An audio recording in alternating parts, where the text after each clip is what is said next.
They were not allowed to speak that, let alone call God what? Abba. Here is the significance. All of this was completely overturned by Jesus when he gave his disciples permission to use Abba. All of it was completely overturned. And not only did Jesus introduce him to use Father, but he used the Aramaic Abba for Father. This was the word small children used to address their father. And small children in that Aramaic would address their father and their mother, Abba, Imma. Abba and Imma. Translated today, you know what that means? What would the word be today? Daddy and Mommy. Daddy and Mommy. This is the word that Jesus used to address his Father.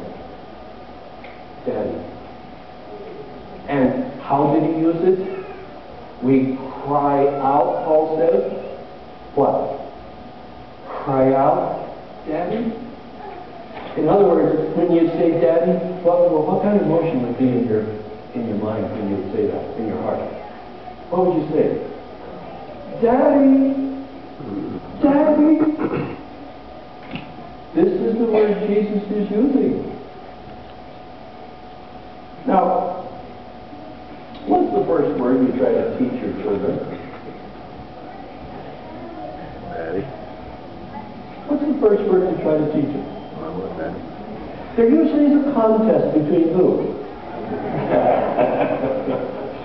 Which one does he or she say first? To your kids, how many was it Daddy your child said first? How many was it Mommy? That split is about 50-50. Let me ask you a question. Did any of you start out by saying to your child, okay, say Father? Did any of you start out with your child saying, say Mother? Most of us, what are we telling our children to say? What do we want? We want to hear that endearment, that word Daddy. The word Daddy has a lot more with it than just what? Father.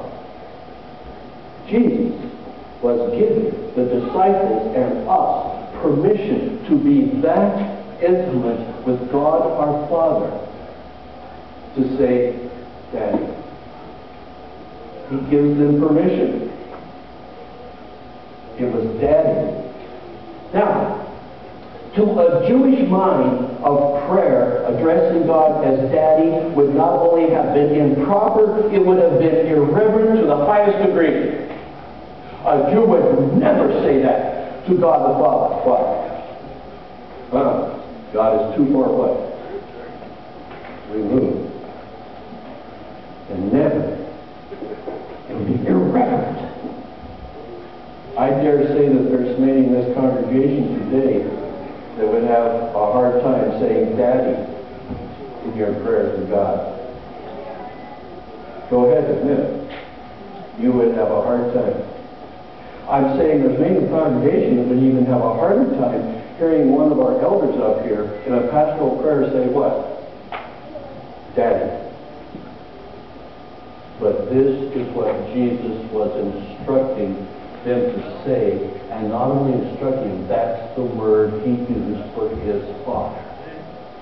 Daddy. Hey, get your mind around that. Think of what he was doing there. This is not guesswork. It's in the language. It's there. It's been proven without a doubt. This is the word he used in his prayer to his Father. Daddy. I need you, Dad. There is nothing that tugs more on the hearts of a father or mother than to have their child say what? Daddy, Mommy. Have you ever heard adults still using that word for their mother or father? And my reaction in the past has been, why don't they That is not what Jesus is saying. I've gotten that wrong. Jesus himself used that title. And Paul says, we use that title when we know that we are a what? Adopted children of our Father. We can now call him Daddy. Folks, we are his children. The Greek there says we are his children in verse 16. It is a present. It is not a future. It is not we will become his children. When he comes, we are his children. You can have the assurance that you are a child of God today.